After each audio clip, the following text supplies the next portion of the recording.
Meu nome é Oscar Pilagalo, eu sou jornalista, mais de 40 anos de estrada aí, e ultimamente tenho estudado a questão da redemocratização no Brasil, na verdade, desde a ditadura e depois o processo posterior, que a gente ainda vive hoje, né, fazendo 35 anos. E acho que conversas como essa, que a gente está tendo aqui na Casa do Saber, são fundamentais para a sociedade, de um modo geral, perceber o momento que a gente vive, a gravidade do momento, as ameaças que pairam sobre a democracia e toda a informação que pode ser dada com esse objetivo, eu acho que vale a pena a gente acabar transmitindo e divulgando para mais pessoas. Oi, pessoal, bem-vindos ao Quem Somos Nós, que é o nosso Slow Talk semanal, para quem tem prazer em conhecer. Se você quiser saber sobre todas as conversas que a gente já fez nos 7 anos e meio, um pouquinho menos, um pouquinho mais, não lembro exatamente, vai no quemsomosnós.com.br, escolhe a plataforma que você preferir nos acompanhar. Ou vai pelo YouTube, pelo SoundCloud, pelo Spotify, tem outras também que você pode escolher. Hoje nós estamos fechando a série que a gente chamou de Uma Outra História do Brasil e nós vamos conversar sobre os 35 anos da redemocratização do país, ou do fim da ditadura civil-militar que a gente comemora esse ano, 2020. Para conversar com a gente, nós convidamos quem conduziu o curso gratuito da Folha de São Paulo, O que foi a ditadura, o jornalista Oscar Pilagalo.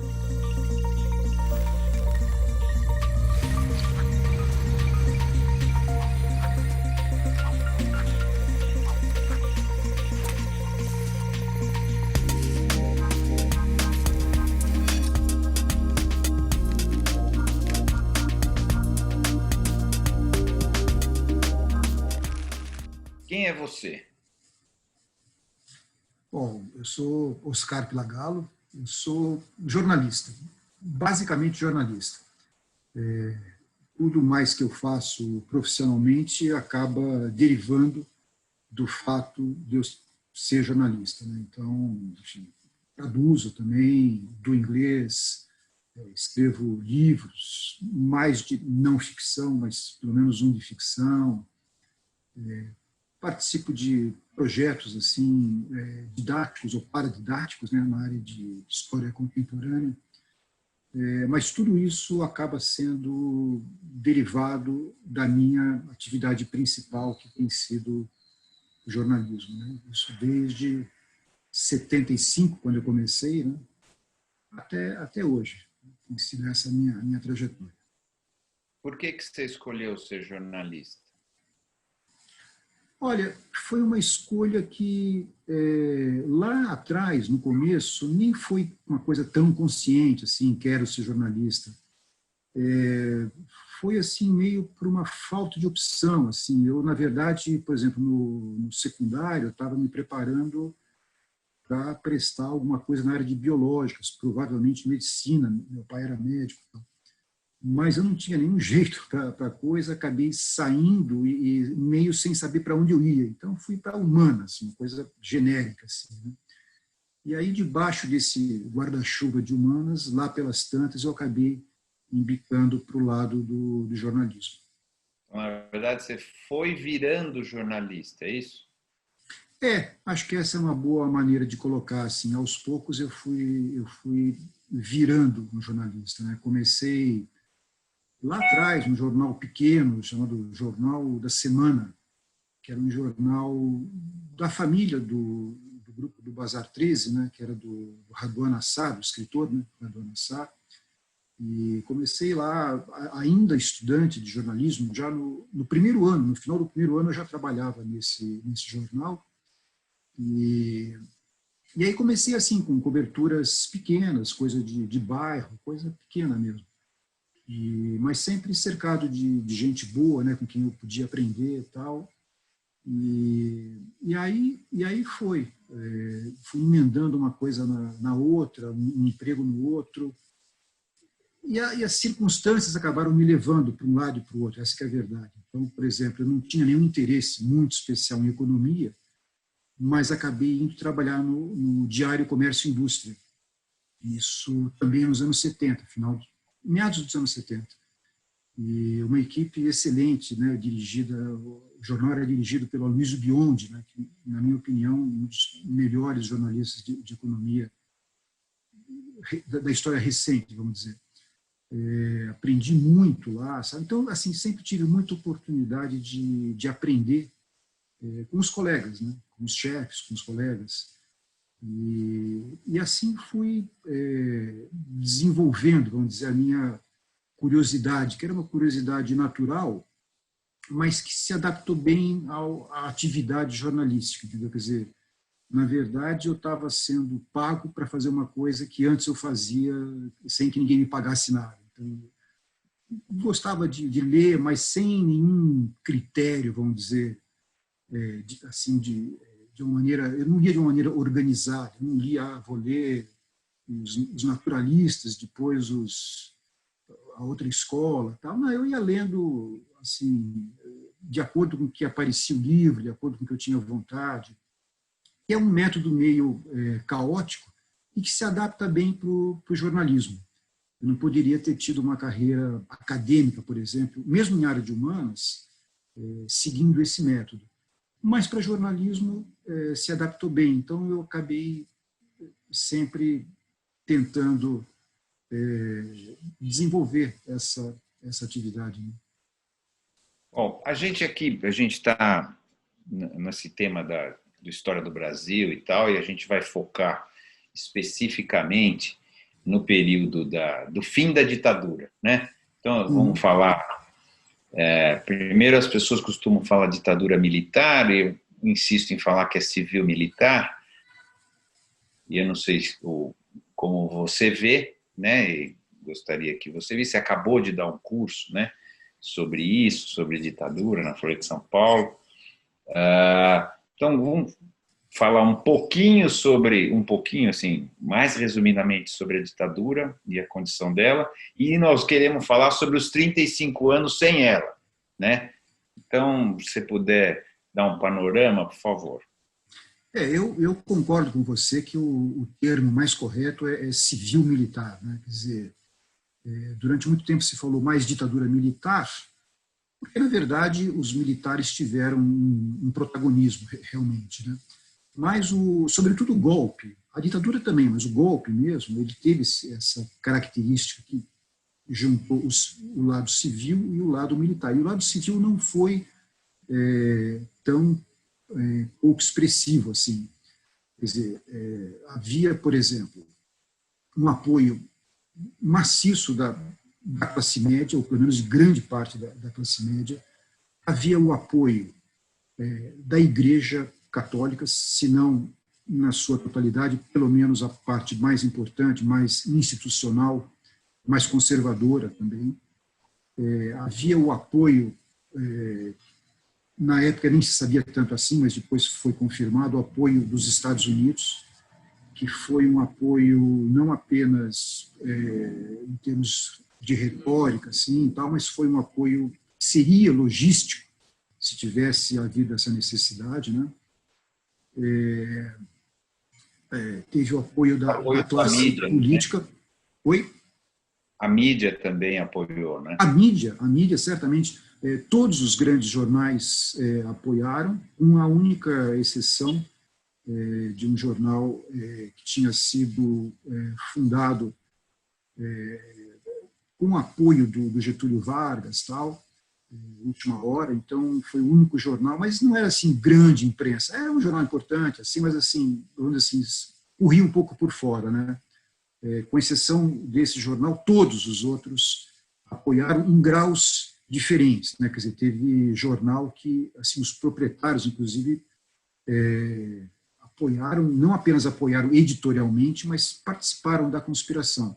Outros foi mais uma coisa, tiveram um papel mais passivo na época, assim, mas de um modo geral, para resumir, todos apoiaram. Então, para você ver como são várias instâncias, né, da sociedade civil que estavam totalmente afinadas com esse golpe. E aí, evidentemente, teve a participação fundamental dos militares, que até é bom que se diga o seguinte, nem havia uma unidade entre os militares. Muitos eram golpistas desde criancinha, né? Tinha uma ala que era assim, a aeronáutica, por exemplo, era golpista já há muito tempo, né? Outros não, outros eram mais legalistas, e tinham, inclusive, resistido a golpes no passado, né? No passado recente, então, contra, por exemplo, Juscelino Kubitschek e tal. Mas nessa hora, estamos lá em março de 64, havia uma divisão nas Forças Armadas. Uma grande parte era golpista, estava alinhada, mas tinha o presidente, João Goulart, ele tinha o chamado dispositivo militar, né, como se falava, que era, assim, eram apoios que não eram irrelevantes, né? Por exemplo, no Rio Grande do Sul, né, que era o estado natal dele, né, onde o governador era o Brizola, que era cunhado dele, uma pessoa de esquerda, tal, teve apoio até a última hora. Em São Paulo, mesmo São Paulo, o chefe do Exército em São Paulo ficou com o Jango até o final. No Rio de Janeiro também teve um apoio até o final ao Jango, só que na última hora, quando o golpe estava praticamente armado, já era questão de dias, aí sim essas forças do Exército, né, começaram aos poucos a ir debandando para o lado dos golpistas, de maneira que quando o golpe foi deflagrado, né, 31 de março, 1º de abril, 1º de abril, né, na verdade, já havia um grande consenso militar a favor da derrubada do Jango. Então foi isso, quer dizer, essa conjunção de forças foi o que acabou viabilizando o golpe naquela oportunidade. Mas era um projeto antigo. Esse projeto do golpe, ele nasceu em 54, quando o Getúlio se suicidou, em agosto. Isso aí já teria sido, segundo a interpretação de alguns historiadores, o resultado de uma primeira tentativa de golpe. Quer dizer, o presidente estava sendo ameaçado fortemente nas semanas anteriores. Enfim, o desfecho acabou sendo esse. Mas se ele não tivesse feito isso, é muito provável que tivesse havido um golpe naquele momento. Ele era o presidente eleito, tinha sido ditador, mas naquele momento era um presidente eleito, e muito provavelmente as forças de direita que orbitavam basicamente em torno da UDN, da União Democrática Nacional, que era um partido basicamente golpista, que tinha um dos principais líderes, o Carlos Lacerda, que era um político brilhante, assim, mas era golpista desde sempre, já teria armado naquele momento o golpe. Com o suicídio, houve uma comoção popular tão grande, as pessoas saíram na rua desesperadas. E aí, quer dizer, por conta disso, não houve mais viabilidade para esse golpe. Então, a coisa foi, na verdade, o golpe foi adiado. Tanto que, logo em seguida, houve novas tentativas. O Juscelino, por exemplo, quando ele foi eleito, houve uma tentativa forte desses mesmos conservadores para que ele não tomasse posse. Foi uma tentativa de golpe em que esteve envolvido, por exemplo, o então presidente, que tinha substituído o Getúlio Vargas. Era o vice dele, né, o Café Filho, tomou posse, concluiu, ou melhor, nem concluiu, ele ficou, o finalzinho acabou sendo afastado, mas governou durante algum tempo, e ele esteve nitidamente associado com os golpistas. Então, foi mais uma tentativa. E, na sequência, houve outras. O Juscelino teve um governo que, desse ponto de vista, foi mais ou menos tranquilo. Houve lá 2 tentativas pontuais de golpe por parte da aeronáutica, de membros da aeronáutica, né? Não a aeronáutica como instituição, mas membros da aeronáutica tentaram um golpe 2 vezes, no começo e no fim do mandato dele, mas fora isso foi tranquilo. E aí, depois, o Jânio Quadros, né, se elegeu, criou aquela crise enorme com a renúncia dele, depois de apenas 7 meses de governo, e esse gesto dele foi que empurrou o Brasil para a ditadura. O negócio começou lá, ainda em 61. Quando ele renuncia, logo em seguida tem uma nova tentativa de golpe, dessa vez bem mais forte, que foi a tentativa dos ministros militares de tentarem evitar a posse do Jango, que era o vice dele, né, como presidente. Então, rasgaram a Constituição e impediram a posse. Houve um acordo, né, um acordão, em que o Tancredo Neves teve um papel importante lá para tentar achar uma solução para isso, e a solução que acharam foi o parlamentarismo. O parlamentarismo no Brasil só vingou dessa maneira como de uma forma totalmente desvirtuada, assim, apenas para cumprir lá um papel, para viabilizar uma coisa torta que estava sendo, que nasceu torta, né? Mas nesse momento já assim as forças golpistas já estavam bem mais articuladas, tal, tanto é que durante todo o governo do Jango teve aquele final que foi turbulento, assim, mas desde o começo havia já uma armação por parte de empresários. Aliás, esqueci de citar os empresários como uma das forças também que apoiavam o golpe, certamente apoiaram, fundaram instituições, inclusive, para esse fim, né? O IPES, por exemplo. Então, os militares golpistas e os empresários, junto com os políticos da UDN, já estavam todos armados lá, trabalhando juntos, né, para desfechar o golpe, né? Era uma questão mais aí de uma oportunidade, do que era mais quando do que ser, né? E o Jango, que não era um presidente forte, assim, nunca foi, né? Ele deu, na verdade, várias oportunidades para que isso acontecesse, né? Ele, por exemplo, ele carregava demais na retórica agressiva, assim, sendo que ele não tinha condições políticas para isso, né? E aí, numa dessas oportunidades, ele passou um pouco do ponto e acabou deflagrando o golpe, né? Até engraçado que engraçado não, mas o golpe nem foi deflagrado pelos articuladores, os principais articuladores. O golpe acabou sendo deflagrado por um general, o Olímpio Mourão, que nem era do alto comando, assim, ele era um chefe militar em Juiz de Fora, ou seja, fora do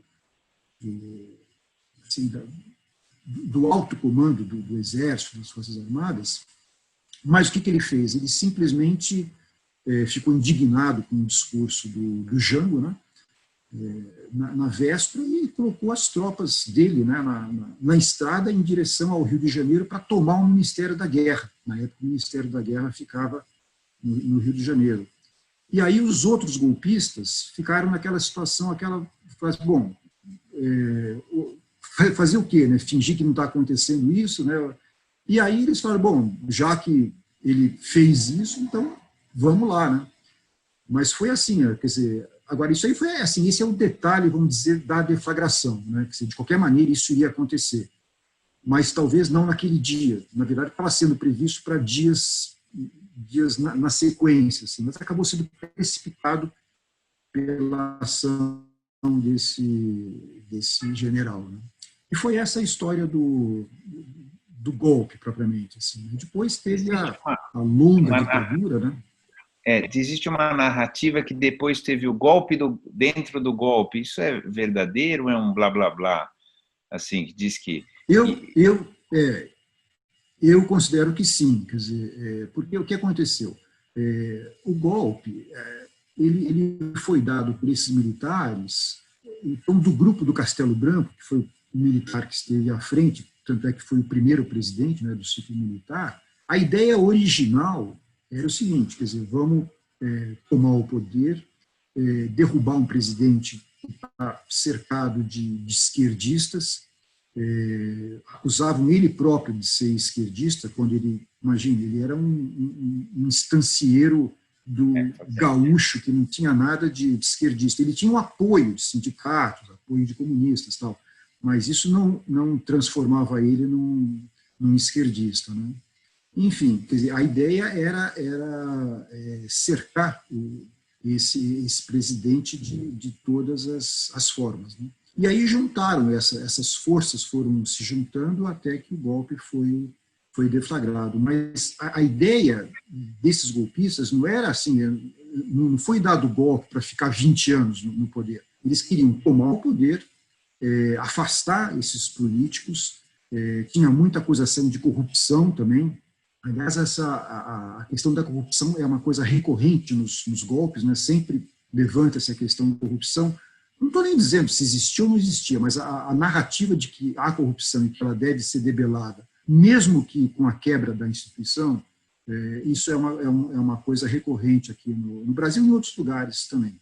Mas, enfim, a ideia original era essa, vamos ficar, sei lá, alguns anos, né? Não tinha nenhuma data propriamente, assim, era só assim, interromper isso aí, tanto é que a eleição seguinte, que seria realizada em 65, ela continuou marcada depois do golpe.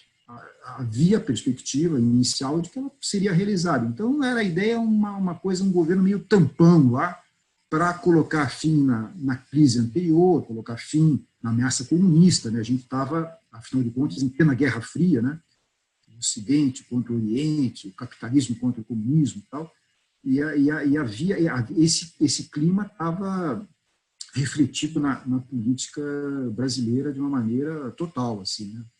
Então a ideia era essa. Só que logo a ala militar, vamos dizer, mais dura, assim, foi aos poucos se insinuando até que tomou o poder, através do Costa e Silva, que foi o segundo presidente. Há uma discussão se ele pertencia à ala dura ou se ele foi levado pela ala dura a fazer o que ele acabou fazendo. E foi, no final das contas, o AI-5, o ato institucional número 5. Aí sim a gente chega no ponto que você levantou. O AI-5 foi o golpe dentro do golpe. Porque até lá havia uma ditadura, mas havia, por exemplo, uma certa liberdade de imprensa, havia denúncias que saíam nos jornais. Nas artes, por exemplo, sem problema, quer dizer, eram realizados festivais com músicas de protesto, famosos, né? Eles eram divulgados na televisão, inclusive. Então era uma coisa assim, tinha uma certa liberdade. Tinha passeatas que eram autorizadas, tinha também muita repressão, mas nada comparável com o que aconteceu depois. Com o AI-5, o governo, né, deu todos os poderes ao seu presidente, né, para agir à margem de qualquer legislação, dando poder de caçar, de expulsar, de prender, de suspender habeas corpus, de fechar congresso, enfim, você pode escolher toda a sorte de instrumentos de exceção, todos foram contemplados nesse AI-5, né? E a partir daí você teve o chamado período das trevas, né? que é assim o resultado desse golpe dentro do golpe. Então, embora a ditadura militar tenha sido uma coisa só, é possível a gente fazer essa separação entre esses primeiros poucos anos em que houve uma certa liberdade, o segundo período, que é isso que eu estou falando, que é o período das trevas realmente, com tortura e repressão e tudo mais, e aí tem um terceiro período, mais adiante, depois da anistia, que já é, vamos dizer assim, o período em que a ditadura já está nos seus estertores aqueles anos finais, assim, que já é um período de transição. São épocas que tiveram características diferentes. Embora a gente fale na ditadura como uma coisa única, assim, né, e está certo, quer dizer, realmente é uma ditadura mesmo, né, de ponta a ponta, mas o que eu estava dizendo é que é importante fazer a distinção entre esses períodos para melhor compreensão do que foi a ditadura, né? Então, teve um período inicial que houve uma certa liberdade, aí teve o período das trevas, aí, que durou de final de 68 até 74, 75. Aí teve um períodozinho lá de transição, que é aquele projeto de abertura política do Geisel, que estava tentando fazer isso daí, né? E aí, finalmente, o último período, que foi depois da anistia, né, de 79, né, que aí a ditadura já estava nos seus estertores, e é basicamente a história da transição, esse finalzinho. Né? Essa é a história, assim, resumidamente. Né? Fazer uma reparação. Em 77, teve a invasão da PUC lá, pelo Erasmo Dias, então acho que ainda era uma parte dura, não era? Talvez, não sei se é 75, né? Mas se eu não me engano foi em 77 que houve aquela invasão do Erasmo Dias, que bateu e prendeu um monte de gente, inclusive eu. Então, assim, só para eu me lembro que foi uma coisa ainda que era bem firme, que era bem difícil, eles botavam cavalo para cima dos estudantes, né? Batiam com cacetete e tal, ainda era bastante forte. Então, depois aquilo parece que houve um escândalo, né? Assim, e aí começou a, né, aliviar. Esse período que você está se referindo é exatamente o período em que o presidente Geisel, assessorado pelo Golbery, tentaram implantar o projeto de abertura política.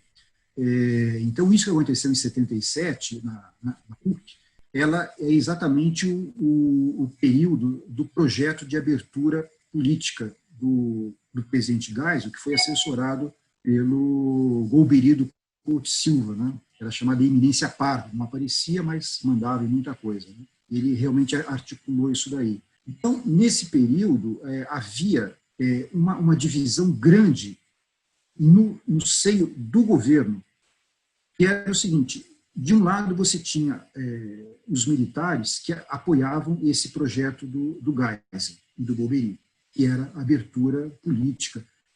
No começo nem se chamava abertura, se chamava distensão. Primeiro era uma distensão política, e aí depois a abertura foi o passo seguinte.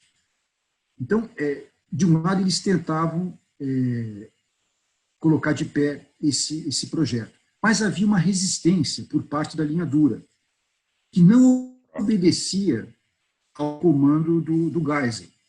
Então, por exemplo, em 75 teve um caso que foi exemplar, e que para mim foi assim, um divisor de águas, que foi o seguinte: em outubro de 75 foi assassinado o jornalista Vladimir Herzog nas dependências do DOPS aqui em São Paulo. Chamou a atenção do comandante do Exército aqui, porque isso aí estava fora do projeto de abertura. O Geisel estava tentando conter um pouco essa autonomia que os porões do regime tinham nessa oportunidade. Então, ele deu uma chamada no seu no chefe do serviço militar em São Paulo. Na sequência, meses depois, se não me engano, no início de 76, foi morto, nas mesmas circunstâncias, no mesmo lugar, um operário, o Manuel Fiel Filho, que era um líder metalúrgico e tal. Aí, nesse momento, o Geisel tomou a decisão, que foi uma coisa fora do comum, de demitir o chefe do comando do Exército em São Paulo e colocar no lugar dele uma pessoa afinada com o seu projeto. Para mim, esse foi um grande divisor de águas. Só que isso não foi uma vitória. Na verdade, foi uma batalha que a linha do Geisel teve, mas ele não ganhou a guerra, ganhou uma batalha. Na sequência, a linha dura continuou agindo, reprimindo, fazendo uma série de coisas. Você citou a invasão da PUC em 77, essa invasão ela está nesse contexto de a linha dura tentando ganhar a parada, reverter e assumir de novo o controle do governo. Eu digo de novo porque já tinha tido antes, quando o Costa e Silva era presidente. Então, eles estavam tentando uma volta, na verdade, essa linha dura. Durante toda a ditadura, houve um pouco essa queda de braço, porque a luta armada já tinha sido aniquilada. Os grupos armados já não estavam mais atuando, né, nessa época. Uhum. Mas, ainda assim, a repressão continuou atuando até o comecinho dos anos 80, né, quando teve o episódio do Rio Centro, né, que a partir daí realmente a linha dura acabou sendo afastada, mas aí a gente já estava no governo do Figueiredo, que foi o último presidente, já tinha havido a anistia e tudo já estava mais ou menos preparado para a volta da democracia que se deu em 85, né? Enfim, mas até lá, naqueles anos intermediários, houve essa queda de braço entre essas duas facções dentro do próprio governo. E o pessoal diz também que, no final, os militares resolveram entregar, vamos dizer assim, o governo, o país aos civis, entregar aspas, né? O país aos civis, porque eles já tinham se enfiado os pés pelas mãos, a inflação já tinha saído de controle, e eles resolveram passar a bomba para o colo dos civis porque estava estourando no colo deles. É assim que você vê também, não? Não só a questão econômica, que certamente foi uma coisa que pesou, mas de um modo geral. Quer dizer, na verdade, os militares, pelo menos assim, os mais profissionais, e eu vou colocar o Geisel entre eles preservavam muito a instituição militar, o Exército, né? E o Exército estava numa luta fratricida, assim, entre eles, entendeu? O que enfraquecia a instituição. Então, do ponto de vista dos militares, desses militares ligados ao gás, eles queriam preservar o Exército, porque o Exército, na visão deles, era uma coisa que deveria perdurar para além de governos. E se o Exército e os militares continuassem envolvidos com o governo, eles iam acabar numa briga interna lá que ia pôr tudo a perder do ponto de vista da instituição. Então, eles queriam, na verdade, sair por isso. Também eles queriam sair porque levavam em conta que a conta da ditadura estava ficando muito alta, não só do ponto de vista da economia, mas, por exemplo, a questão dos direitos humanos, que era uma conta que eles iriam ter que algum dia enfrentar, e aí, já que era assim, então o melhor, do ponto de vista deles, era ter uma saída negociada, assim, uma coisa meio consentida, assim, porque daí você conseguiria, enfim, evitar cobranças imediatas, como aconteceu na Argentina, por exemplo. Na Argentina não houve essa transição pacífica, e o resultado disso é que ex-presidentes morreram na prisão. O general Videla, por exemplo, que é um ex-presidente argentino, ele morreu preso. Aqui no Brasil isso não aconteceu, em grande parte por causa dessa transição que foi pacífica. Quer dizer, houve uma anistia que foi consentida, houve a possibilidade da criação de partidos de oposição ainda durante a ditadura, uma série de iniciativas que foram tomadas que tornaram a transição um pouco mais tranquila e evitaram uma cobrança sobre os militares. Até hoje, assim, então, muita gente ainda fala desse acerto de contas que não foi feito, e não foi mesmo. Mas por quê? Porque, na época, a opção da sociedade como um todo, porque a oposição também participou disso, foi fazer essa transição mais tranquila. E assim foi feito, né? Então, tem gente que diz que o fato da gente não ter feito o acerto de contas é que nos trouxe de novo, a uma situação complexa, assim, agora, e gente achar que a ditadura não foi ditadura, que as coisas não foram tão difíceis. Estou dizendo, tem gente que tem essa teoria que a gente deveria ter dado nome aos bois, né? E não equiparado os crimes que um Estado faz com outros crimes, né? Ou o crime de quem está reagindo a um Estado autoritário, e etc, etc, etc, e que isso teria nos levado a uma situação agora onde não fica claro, né, o que aconteceu. E segundo, você falou, poxa, o Exército resolveu se preservar. Ele esqueceu essa lição, vamos dizer assim, atualmente? Então, as duas coisas, se puder falar, essas duas coisas. Eu acho que assim, o Exército, hoje, ele tenta ficar à parte da questão política. Os militares que estão mais em evidência pelas declarações que fazem e por tomarem parte no governo, em muitos casos, na maioria são militares que são já aposentados, mas assim, a chefia mais relevante assim dos militares até o momento não tem entrado muito nessa bola dividida assim de governo Bolsonaro, assim, há uma tentativa de distanciamento, há uma tentativa por parte do presidente de atrair essas pessoas e por parte desses militares há uma certa reserva. Os militares que são já aposentados e uma ala, mas assim são alas, assim não é o Exército como instituição, são pessoas que, por acaso são militares, são alas dentro do Exército, são grupos, mas eu não diria assim que é a instituição que está afinada com o governo Bolsonaro, não vejo dessa maneira.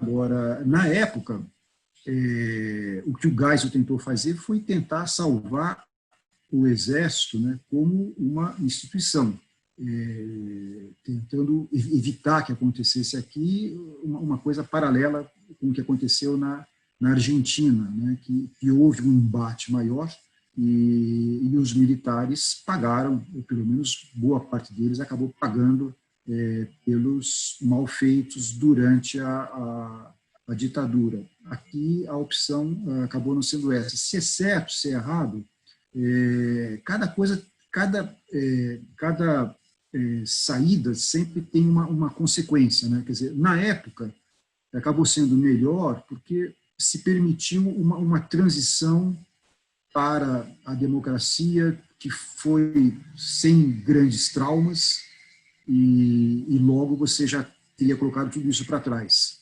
Mas isso também tem o preço. Na época você evitou um desgaste grande, mas você acabou adiando o preço disso. Isso foi pago mais adiante. E a gente percebe, por exemplo, quando houve a Comissão da Verdade, isso aí, esse aspecto que você levantou foi muito falado. E muita gente fala isso e com toda a razão.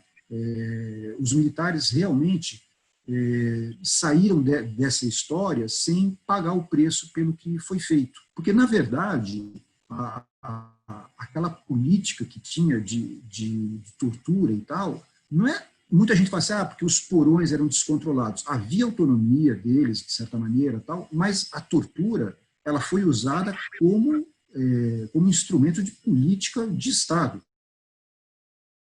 Não tem dúvida com relação a isso. O próprio Geisel, num dos livros do Gaspari, acho que o último deles, dos 5, tem uma fala do Gaspari que é nesse sentido. Ele fala, olha, esse negócio de matar é duro, tal, mas tem que ser. Alguma coisa assim, ele fala. Ou seja, quer dizer... Ele sabia. O principal mandatário sabia, tinha total... Não só sabia, como era conivente mesmo. Era uma coisa assim. Agora, ao mesmo tempo, existe a questão do descontrole. Quer dizer, a partir de certo momento, quando nem interessava mais ao governo ter um aparelho de repressão, essas pessoas tinham adquirido um espaço dentro do governo e não queriam abrir mão daquilo. E aí continuaram agindo por conta própria. Foi daí que houve esse embate que eu estava mencionando, né, entre a ala mais legalista do Gás e essa ala dos porões, da repressão. Né? Enfim, assim, Hum. Desculpa, não, desculpa. Eu ia falar, e daí veio aquela direta já, né? A emenda Dante de Oliveira, que não passou, e depois o arranjo que ficou, a ideia do Tancredo Neves, né? Tá certo, ser eleito presidente pelo Colégio Eleitoral, não é isso? E aí ele teve a diverticulite, que ninguém sabia se era golpe do golpe ou se era diverticulite mesmo, pelo menos na época, né? Hoje parece que era doença mesmo e aconteceu, né? Porque assim a teoria conspiratória sempre tem muito ibope, né? Então, e naquela altura, veja bem, depois de tudo que havia sido feito para se chegar a um presidente civil, de oposição e tal, que foi um caminho duro, tortuoso. Depois disso tudo, esse presidente, na véspera de tomar posse, cai doente, quer dizer, aí abriu outros canais aí para qualquer teoria da conspiração. Mas o fato é que ele realmente tinha uma doença enfim, não resistiu a ela. Mas tudo teve um peso simbólico muito grande, né? Ele veio a falecer no dia 21 de abril, feriado de Tiradentes, aí foi considerado por isso um mártir, né, da redemocratização, da mesma maneira que Tiradentes tinha sido um mártir da República. O simbolismo foi muito forte, né? Porque para chegar lá, o caminho foi cheio de guinadas, assim, né? Quer dizer,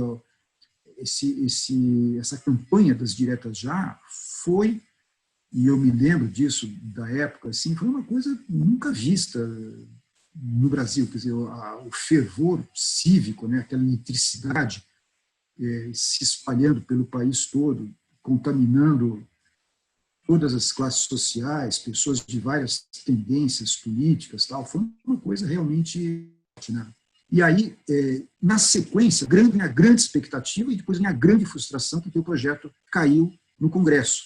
Teve ampla maioria, mas não a maioria suficiente para que passasse a emenda do Dante Oliveira, que, por ser uma emenda constitucional, precisava de um quórum lá qualificado e, enfim, faltaram 22 votos e, por conta disso, não passou. Então, o país todo viveu uma grande expectativa, depois uma grande frustração, e aí depois voltou a ter um pouco de expectativa por conta, aí sim, da atuação do Tancredo, que nos bastidores conseguiu os apoios necessários, era um cara que tinha trânsito entre os militares, era um cara que tinha trânsito na oposição, tal, e conseguiu fazer isso. Então, as pessoas, de um modo geral, assim, eu me lembro da época também, assim, pô, que alívio, né? Finalmente, né, um presidente, assim. E aí, esse presidente não toma posse, e, para piorar, não só não tomou posse, como quem tomou posse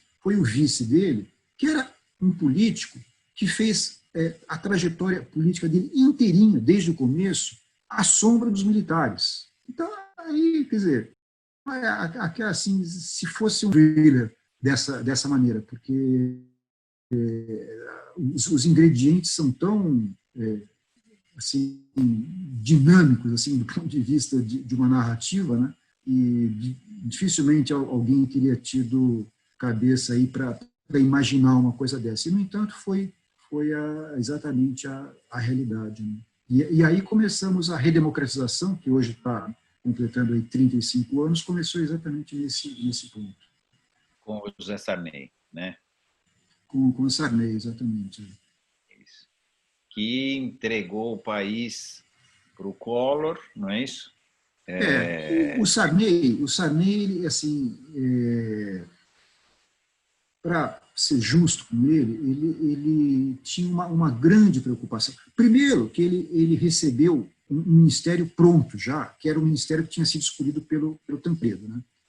E ele era um cara, assim, era um passarinho fora do ninho, assim, quer dizer, era uma pessoa estranha no ninho lá. O ninho era de oposicionistas, basicamente, né? E ele era um cara que era dos militares, ele era da antiga Arena, né, que era o partido governista, né? Então, ele estava naquela situação assim de que não sabia muito o que fazer, e ele tem uma declaração que eu acho interessante, que eu acho que corresponde à realidade, que é o seguinte, ele fala o seguinte: eu tenho que ser mais Tancredo do que o Tancredo seria.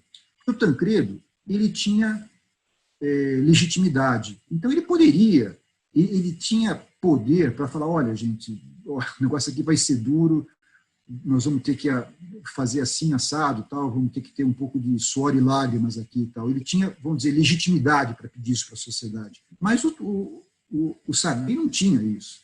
Então, ele realmente enfrentou um período difícil e ele declarou algumas vezes, eu também acho que isso é correto, que a grande preocupação dele era não causar um retrocesso do ponto de vista político, no sentido de uma volta dos militares. Porque hoje a gente esquece, mas naquele momento a volta dos militares era uma possibilidade. Era uma possibilidade. Não muito provável, mas era uma possibilidade. O próprio Tancredo, por exemplo, assim que ele ganhou a eleição indireta, ele foi viajar para o exterior. Por que ele foi viajar? Sendo que ele estava doente já. Ele ficou várias semanas fora. Fez um périplo, né? Foi para vários países, Estados Unidos, Europa e tal. Por que ele fez isso? Porque ele queria o reconhecimento das grandes lideranças mundiais para evitar que houvesse, na última hora, uma volta e aí não pudesse tomar posse por uma questão política. Tal. Ele foi lá em troco de apoio. Foi isso que motivou a viagem dele, não foi por outro motivo. Mas isso dá a dimensão como a situação era muito... assim, era uma coisa que... A ameaça da volta dos militares era grande. Então, o Sarney teve que lidar com isso e ele, de certa maneira, acabou entregando o poder, completando o ciclo dele. Da pior maneira possível, mas pelo menos conseguiu. Entendeu? Da pior maneira que eu digo, porque, por exemplo, a inflação que ele recebeu como um problema, piorou muito no governo dele, né? Teve vários planos seguidos, todos eles fracassados, né? A começar do plano cruzado, que foi o primeiro. Né? Depois, enfim, teve aquela negociação para aumentar o mandato dele de 4 para 5 anos, né? Sendo que ele veio com uma história que, na verdade, não era isso, era para, na verdade, reduzir, porque o mandato dele deveria ser inicialmente de 6 anos, como tinha sido o anterior. Mas, nessa altura, estava valendo o que foi decidido na Constituinte de 88, não a regra anterior dos militares, mas ele tentou colar essa história, não colou, tanto é que, para fazer valer os 5 anos, ele abriu aquela negociação meio sem vergonha, né, com o Centrão, e distribuiu rádios, televisão para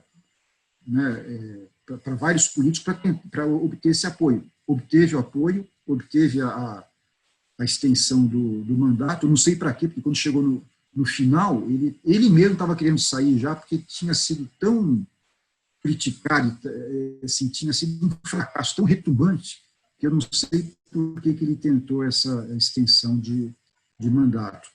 E o fracasso dele pode ser medido pelo que aconteceu com Ulisses Guimarães. Ulisses Guimarães era uma espécie de primeiro-ministro dele, porque Ulisses tinha sido o grande líder das diretas, né? Ele era chamado de o senhor diretas, né? Ele realmente teve um papel que foi fundamental mesmo na campanha das diretas já. E teria sido eleito presidente, se as eleições tivessem sido diretas. Como foram indiretas, quem acabou sendo eleito foi o Tancredo Neves. Mas o Ulisses, pela projeção que ele obteve, ele ocupou um cargo assim no governo do Sarney como se fosse o primeiro-ministro. Ele mandava muito naquele governo.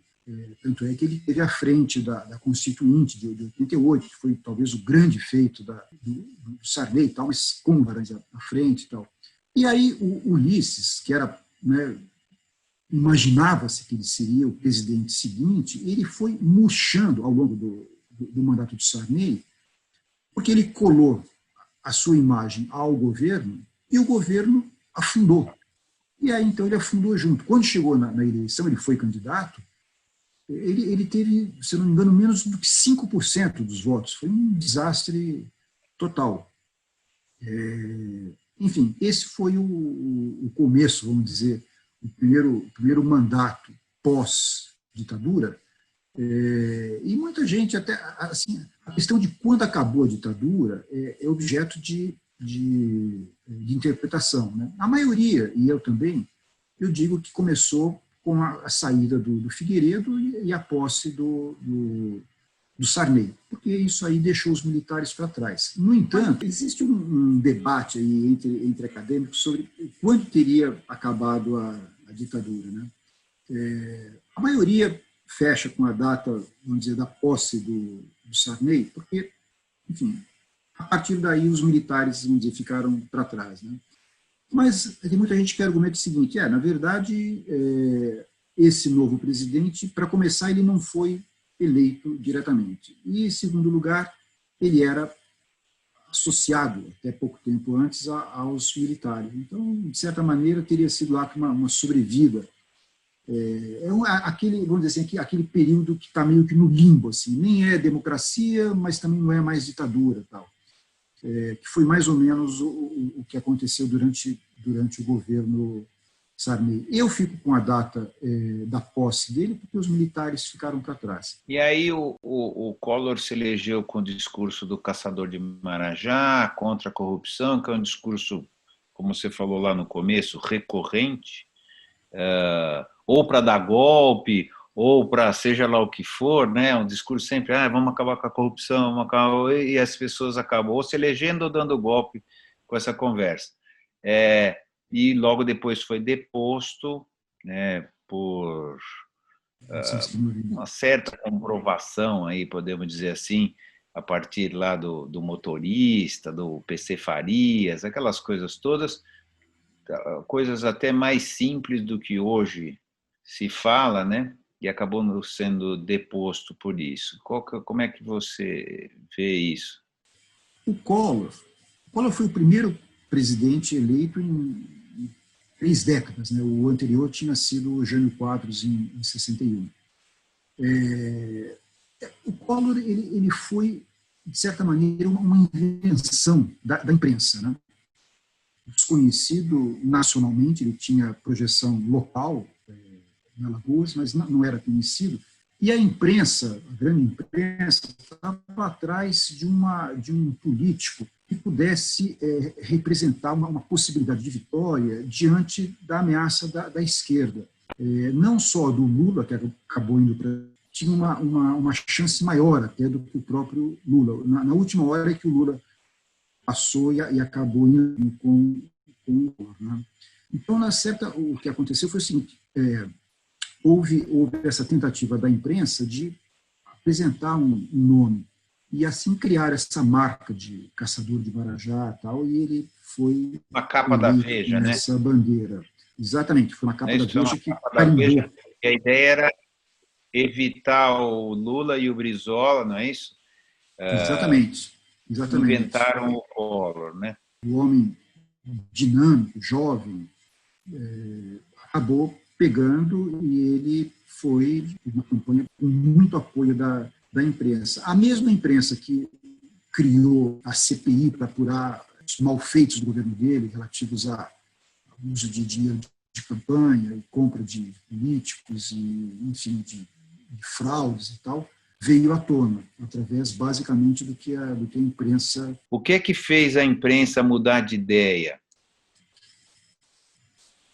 Ele tinha um discurso daquele liberalismo que agradou muita gente e tal, e ele achava que, vindo ele infalível, né, de derrotar a inflação, com isso ele iria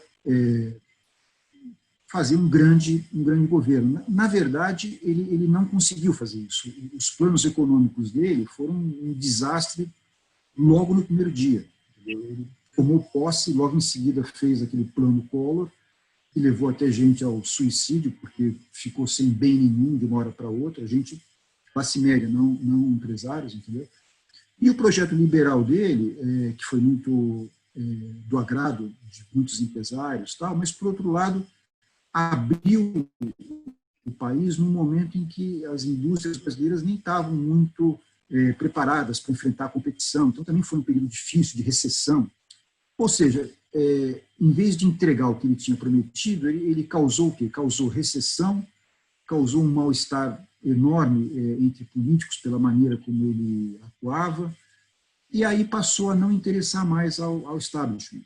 Entendeu? Aí a imprensa fazendo aquelas apurações todas, e tinha muita coisa para ser apurada, ele acabou não resistindo. Ele teve um apoio que foi minando aos poucos e não resistiu. Que é o que, em geral, acontece nos impeachments. Né? Quer dizer, não é só uma questão de se ter razão ou não se ter razão. A questão são as condições políticas do presidente. Muitas vezes a pessoa pode fazer uma coisa grave, mas se a condição política e econômica do país for boa, isso passa. Se a pessoa não tem o apoio da classe política, uma coisa menor acaba causando o impeachment. Né? No caso dele, como o país estava à beira da falência e não tinha quem defendesse ele, o impeachment foi uma questão de tempo. Né? 2 anos e pouco do começo do mandato até lá, ele acabou sofrendo o processo e foi afastado. Aí assumiu o vice dele, o Itamar, que era o oposto do que ele tinha sido em todos os sentidos, desde imagem pública até mesmo ideias políticas. Né? Ele era um cara mais nacionalista, o Collor era um cara mais liberal, tal. Eles eram antagonistas em várias frentes. Né?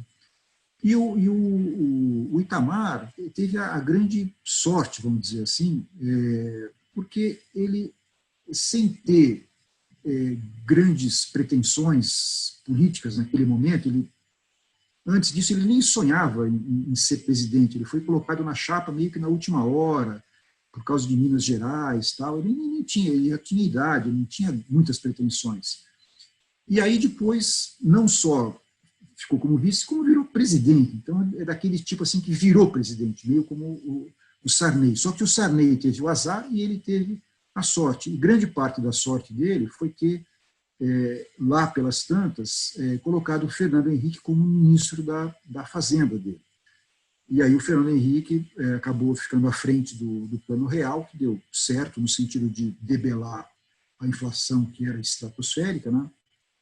E ele acabou o governo bem avaliado. Até tem uma brincadeira que o pessoal faz, que é o seguinte, quer dizer, em geral, no caso, foi o sucessor que fez o seu antecessor. E grande parte do prestígio do Itamar Franco veio do Plano Real, que, na verdade, foi feito pelo Fernando Henrique. Houve a colaboração do Itamar, certamente, ele era responsável por indicar o próprio Fernando Henrique para o cargo e tal, mas a coisa mesmo foi articulada pelo Fernando Henrique. Aí a gente começa aquele grande período, vamos dizer assim, que é que eu até coloco junto, de certa maneira, que é o período do canato com o petismo. Entendeu? Lá atrás, em 94, havia até uma certa possibilidade de uma fusão entre esses dois partidos. Não de fundir o partido, mas um governo em que um fosse presidente e o outro vice, e tal, que acabou não dando certo, e foi isso meio que empurrou os tucanos, né, e o Fernando Henrique para a direita, e fizeram um acordo com o Partido Liberal, que era um partido de direita. Tal. E, basicamente, o grande feito desse governo foi ter mantido o projeto anti-inflacionário, o Plano Real, né, e outras medidas liberais que foram tomadas, como a desestatização, né, muitas empresas foram vendidas, tal. Mas foi um governo assim que ele basicamente foi focado na questão econômica. O que teve de efeito social foi decorrente disso, porque a inflação talvez seja o imposto mais perverso para quem tem renda baixa, baixo poder aquisitivo, porque essas pessoas não têm como se proteger da inflação e acabam perdendo dinheiro dia a dia. Se você não tem um banco para colocar o dinheiro numa conta que rende correção monetária, você está perdendo dinheiro no dia a dia. O Fernando Henrique, na medida em que ele acaba com a inflação, ele corta esse imposto. E há, na verdade, uma melhora dessa classe com menor poder aquisitivo e tal. Mas não foi feito muita coisa no sentido mesmo de políticas sociais. Houve algumas iniciativas, mas o foco era mais na economia. Por que eu coloco tucanos e petistas meio que no mesmo barco? Porque, na verdade, o PT, quando ganhou a eleição, em 2002, só ganhou porque fez um discurso que era mais conservador do que outra coisa. O PT, naquela altura, não era um partido de esquerda. Nunca tinha sido. Se você for medir o PT pela régua da política da Europa, você coloca o PT no campo da social-democracia, não no campo da esquerda. Né? E o Lula também não era uma pessoa de esquerda, ele era um líder sindical, assim, mas ele não estava com um projeto de esquerda, como a gente entende quando a gente fala em termos históricos. Assim, né? Então, o que o PT fez naquele momento foi dar mais ênfase, ao mesmo tempo fazendo, nas linhas econômicas, um governo liberal, até mais liberal, porque aumentou juros e favoreceu bancos e tal, mas, ao mesmo tempo, abrindo um espaço muito grande para minorias e para pessoas com baixa renda. Então, muita gente saiu da miséria por conta do Bolsa Família, e é um projeto que hoje tem reconhecimento internacional como um projeto de excelência pelos resultados que obteve, e, ao mesmo tempo, do ponto de vista econômico, fazia um governo conservador. Então, teve uma certa continuidade de governos, o que eles nunca, jamais vão admitir, mas teve uma certa continuidade, apenas com uma diferença de ênfase. A ênfase do Fernando Henrique foi na economia, a ênfase do Lula e depois da Dilma foi na parte social, mas sem deixar de lado o projeto econômico, que, na sua essência, é um projeto conservador. Né? E essa, basicamente, é a história. Quer dizer, isso aí. Mas o que você acha que derrubou a Dilma? O que você acha que derrubou a Dilma, então? Não foram, obviamente, as pedaladas, né? O que é que tirou a base? O que tirou a base dela, então? Olha, já que, no final, é um governo de continuidade, desde lá de trás. O que eu acho é o seguinte, como eu falei com relação ao Collor, impeachment é um processo que depende menos das razões que são apresentadas e mais das condições políticas que são dadas. Então, no caso do Collor, por exemplo, ele não tinha apoio de praticamente ninguém. A Dilma, ela tinha o apoio da esquerda, tinha o apoio da esquerda em termos, até porque a esquerda era crítica ao governo dela em muitos aspectos, mas, enfim, tinha o apoio, mas perdeu no Congresso o apoio do PMDB, que é meio que faz lá o jogo realmente assim, do lado que o PMDB está, é o lado que está o governo. Eles não tinham poder, vamos dizer, de eles mesmos ganharem uma eleição, mas pelo peso que eles tinham no Congresso, eles podiam empurrar a coisa de um lado ou do outro. A Dilma foi inábil, ela não conseguiu costurar essa política, ela tinha um temperamento como presidente mais autoritário, mais cheia de convicções, né? E isso acabou não dando certo. No primeiro mandato deu certo, porque ela era um pouco mais dependente do Lula, o Lula tinha mais ascendência naquele momento, assim, dirigia um pouco as coisas, segurava um pouco. Quando ela ganhou pela segunda vez, ela se sentiu realmente que tinha autonomia e podia fazer coisas. E aí ela tomou medidas que na área econômica não surtiram efeito, ao contrário, criaram crises, comprometeu a arrecadação com aquelas desonerações que ela fez, tentou segurar preços na base de controlar o valor de tarifa de energia, prejudicou muitas empresas. Enfim, uma série de medidas que foram tomadas que começaram a levar o país para um rumo de uma crise econômica. Aliado a isso, a inabilidade política dela, o cenário ficou armado para um golpe. Aí a gente tem a circunstância de que o Temer, né, como vice, fez esse jogo, se armou, se entendeu com a oposição a ela, e aí acabou levando. Aí você tinha que ter um pretexto. Você pode, por que você vai empichar a Dilma? Porque você não gosta dela? Não, você tem que arruma uma desculpa boa. E aí, então, vieram com a história das pedaladas. Que assim, se você for afastar executivos que fizeram esse tipo de desvio, assim, então você vai afastar 90% das pessoas. Não sobra um presidente. Não sobra ninguém. Não sobra ninguém. Não só de presidente, mas assim, prefeitos, governadores, não sobra quase ninguém. Porque as pessoas têm que, de certa maneira, lidar com a situação como possível para atingir determinados fins. Entendeu?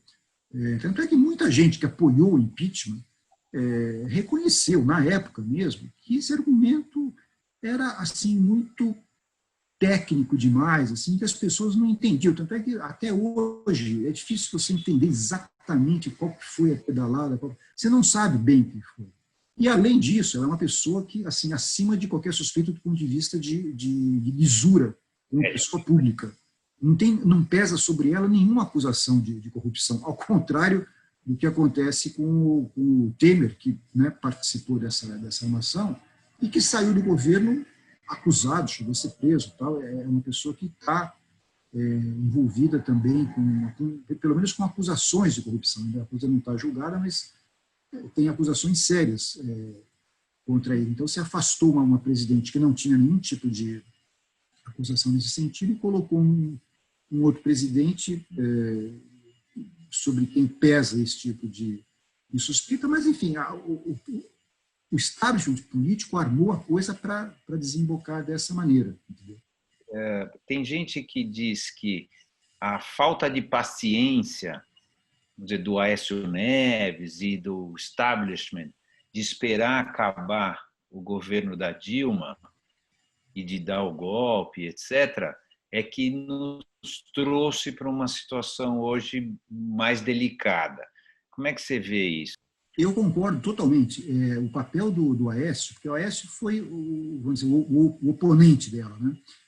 Não sei se você lembra, mas quando chegou na contagem dos votos, tem uma imagem que, para mim, sintetiza aquele momento, que é o seguinte: ele festejando, junto com outros tucanos, a vitória dele, porque faltava pouco para a contagem final, e ele estava na frente. Só que o que aconteceu? Aquela contagem não era representativa do conjunto, porque a contagem era feita por urnas em regiões, e faltava contar uma boa parte do Nordeste, onde ela ganhou. Então, se você pegar a lista da apuração, ele está na frente o tempo todo, quando chega no finalzinho ela passa, porque aí entra grande parte das urnas do Nordeste. Então, aquela decepção dele, que ele não acreditou que ele tinha perdido. E aí, em seguida, ele começou a contestar isso daí. Contestar a própria eleição, e depois, quando não dava para contestar a eleição, começou a minar de toda maneira, que ele não aceitou isso daí. Então, a coisa começou ali. Só que ainda teve um período em que a coisa continuou um pouco assim, sem essa pressão tão grande. Mas logo veio à tona toda essa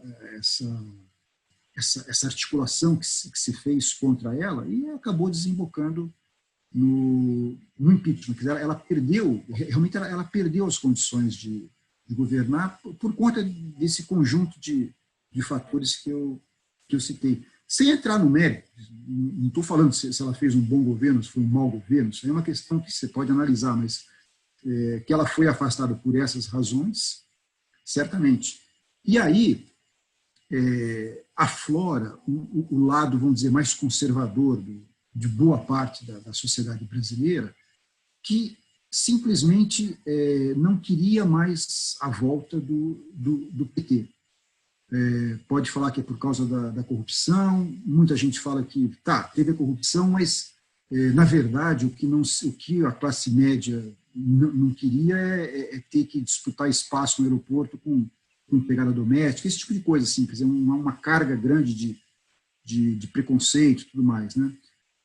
Quando havia a possibilidade de que o PT poderia voltar ao poder, aí essas pessoas, toda essa grande parcela da sociedade, se uniu ao que naquela altura, pareceu que era o mais razoável em termos de viabilidade eleitoral.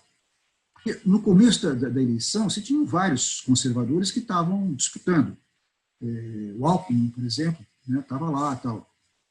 De repente, sobretudo depois da facada, do incêndio da facada, o Bolsonaro ele simplesmente dispara nas pesquisas porque as pessoas fizeram esse raciocínio. Assim, não adianta você votar no Alckmin. Vota na única pessoa que pode derrotar o PT. Então, foi o voto, não no Bolsonaro, mas foi o voto anti-PT. Basicamente, em grande parte, foi isso. Porque o Bolsonaro, ele mesmo, e a corrente que ele representa, eu imagino que represente, sei lá, 15%. Agora que ele está no governo, talvez tenha aumentado um pouquinho, assim, mas não passa disso. Então, como é que uma pessoa que tem 15% de apoio da população, dos eleitores, consegue vencer? É porque grande parte achou que ele, com aquele discurso, o jeito dele, era a pessoa que tinha chance. E colocaram ele no governo. Tanto é que hoje tem muita gente que se arrepende de ter feito esse raciocínio, porque colocou no poder uma pessoa, assim, é uma coisa absolutamente absurda. Entendeu? É um governo que só tem descontrole, tem atentados de toda a ordem, tem ameaças ao Supremo Tribunal Federal. Você está no limite lá, no limite realmente de causar uma ruptura. Aliás, a ruptura é um termo que foi usado por um dos filhos dele, o Eduardo Bolsonaro. Quer dizer, de desrespeito a todos, aos jornalistas, desrespeito à sociedade, desrespeito a minorias, provocando uma polarização desnecessária, provocando aquela guerra de ódios. Tanto é que ele tem lá dentro do Planalto, chamado Gabinete do Ódio, não é à toa que isso acontece, disseminando notícias falsas para todo lado. E agora, para culminar isso tudo, se tornando o pior presidente do mundo no enfrentamento da Covid. Ele é considerado mundialmente o pior, acho que ele ganha até do Trump nos Estados Unidos.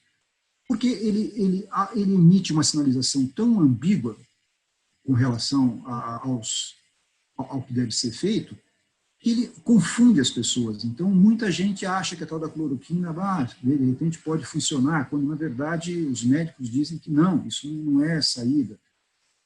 A questão do uso da máscara, enfim, todas aquelas medidas que todo mundo, dos médicos e da população, grande parte, aceita, ele joga contra. Então, imagine o número de mortes que isso deve ter causado, o fato dessas regras não terem sido observadas por mais pessoas, por culpa dele. Então, quer dizer, você veja, agora, muita gente hoje fala em impeachment. Vou fazer um parênteses. Claro. Ele não é nada diferente, do que o governo dele não difere em nada da atuação dele ou das coisas que ele falava na vida política dele, Então, e ele teve uma adesão grande da elite no Brasil, uma adesão grande da mídia de novo, e etc. E depois hoje as pessoas se dizem surpresos ou alguma coisa assim. A minha pergunta e é uma pergunta que eu não sei se tem resposta, a ideia, todo mundo sabia o que vinha depois, Quem votou, ou boa parte de quem votou, não estou dizendo o povão, mas assim, que talvez tenha entrado nesse clima, mas sabia o que vinha depois. O risco, assim, será que o risco que foi colocado, está sendo colocado no país, é tão desproporcional, ao outro risco, vamos dizer assim, que eu fico com dificuldade de entender essa adesão. Tudo bem, não quero o PT, mas a alternativa, quem que não, que eu digo assim, das adesões, não do povão de novo, mas quem que não sabia que podia ser assim, não é? Eu acho assim, a única coisa que ninguém pode falar é que se surpreendeu. Assim. Então. Porque, assim, ele, assim, desde muito antes, inclusive quando ele teve a votação do impeachment da Dilma, ele, em cadeia nacional, ele elogiou o maior torturador que o Brasil já teve, que foi o Brilhante Ustra. Ele saudou como um herói nacional. Então, a partir desse momento, quem votou nele não tinha como dizer que não sabia. Aliás, assim, o Bolsonaro é o político mais coerente que eu conheço. Ele falava aquelas barbaridades desde antes. E aí ele se elegeu e continuou falando. Porque muitos políticos agem de uma maneira assim, você na oposição fala uma certa coisa, depois quando você é eleito, enfim, você acaba adequando o seu discurso, as suas práticas a uma realidade. Então, o Bolsonaro não, ele foi absolutamente coerente, ele já era absolutamente um fã dos torturadores, um fã do armamento, tal, e foi isso que ele continuou fazendo. Então, ninguém pode dizer que foi pego de surpresa. Ele era assim mesmo. Então é isso, quer dizer, quando as pessoas dizem que estão arrependidas hoje, eu até acredito que sim, e acho que nesse momento a gente não deve ficar também cobrando, dividindo as pessoas que se opõem a ele. Eu não vou cobrar de alguém, você votou nele, tá, se votou e se arrependeu, tá, então volte para o lado da civilização, porque hoje em dia eu coloco a questão dessa maneira, não é mais esquerda e direita, eu coloco nos seguintes termos, civilização e barbárie. A coisa está colocada dessa maneira, porque uma pessoa que elogia torturador está do lado da barbárie. Não tenha dúvida com relação a isso. Então, se você se opõe a isso, você está do lado da civilização. Nem digo mais do campo progressista. É uma coisa mais abrangente do que isso. Então, esse campo ele deve abrir os braços para qualquer pessoa que hoje seja crítica do Bolsonaro. Acredito que sim. Agora, então, nós estamos comemorando 35 anos da redemocratização, talvez no momento mais perigoso da nossa democracia. É isso? Você acredita nisso também? Tem gente que coloca isso, tem gente que não, que acha que as instituições estão funcionando e que está tudo certo e tal. Qual que é a sua visão?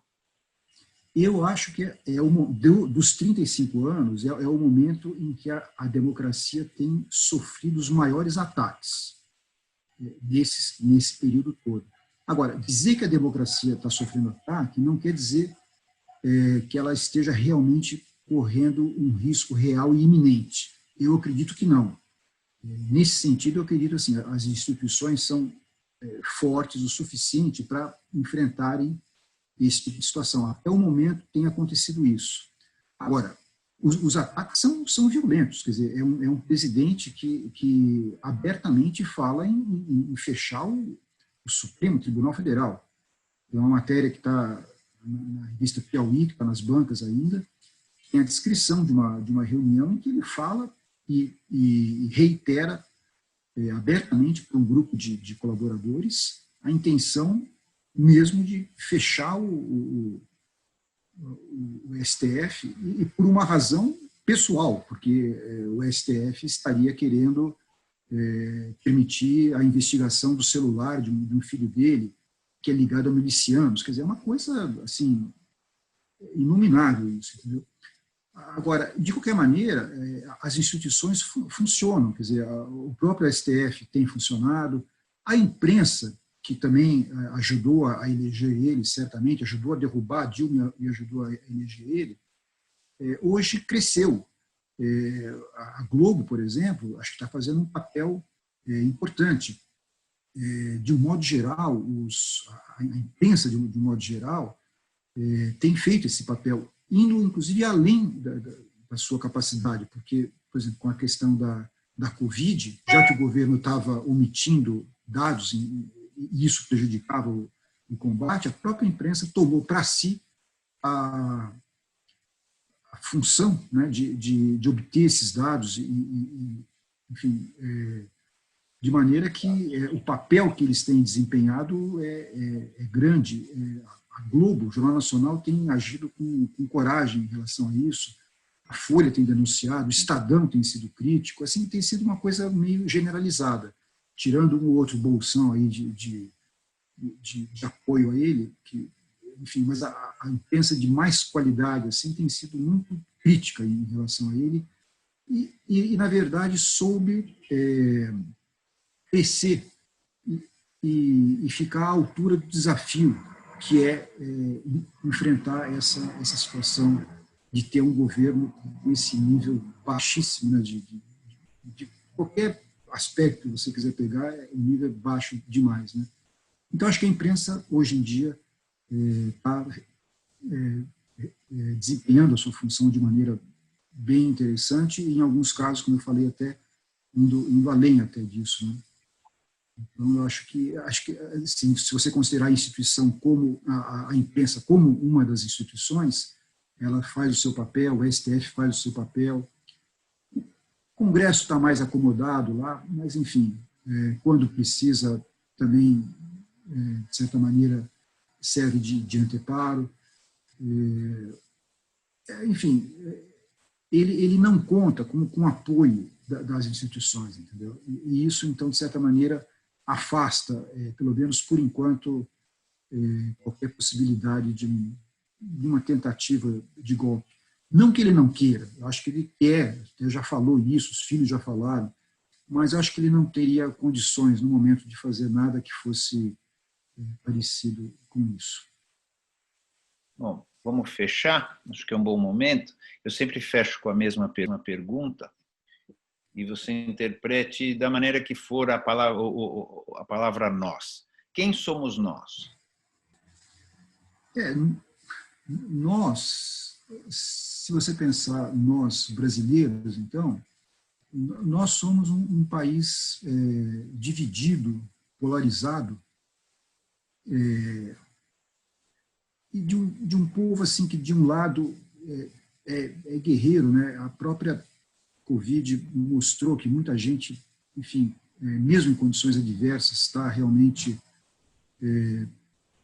sobrevivendo da melhor maneira e enfrentando a situação, né? Então você tem esse lado, né? E tem o outro nós, que também é o lado da elite brasileira, que, na minha opinião, é uma elite tacanha, tosca, que não enxerga nada, entendeu? E que ajuda a piorar as coisas com essa postura. Então, nós, brasileiros, somos um pouco disso tudo. E estamos diante de uma incerteza, eu acredito, porque com tudo isso que acontece, você vê que o Bolsonaro, segundo a última pesquisa Datafolha, até melhorou um pouco a aprovação dele e tal. Temos eleições aí mais à frente, 2022, e o afastamento dele nas eleições vai depender muito de uma coalizão, de uma frente que eu, no momento, não vejo se formando. A oposição muito focada ainda em nomes e projetos pessoais, quando, na verdade, já deveria estar pensando num projeto maior que colocasse a questão da civilização acima da questão partidária e tal. No momento, não estou vendo isso acontecer. Eu imagino que isso possa vir a acontecer, porque a ameaça que ele representa é muito grande. Já no momento, se você pensar na perspectiva disso se repetir por mais 4 anos, a partir de 22, aí é uma coisa assim, realmente de desesperar. Então, acho que essa perspectiva pode acabar fazendo com que haja uma coalizão natural entre as forças que se opõem a ele e que possa, eventualmente, acabar levando à eleição e pondo fim a esse período que os historiadores vão lembrar como um período realmente negro da história do Brasil, nesse sentido de que é obscuro, assim, entendeu? De que as forças retrógradas estão fazendo o que querem, nadando de braçada. É um período que vai ser lembrado assim, eu imagino, pelos historiadores. Mas, daqui a um pouco de tempo, a gente vai ter a oportunidade de tirar esse presidente. Então, espero que isso aconteça. Muito obrigado pelo papo.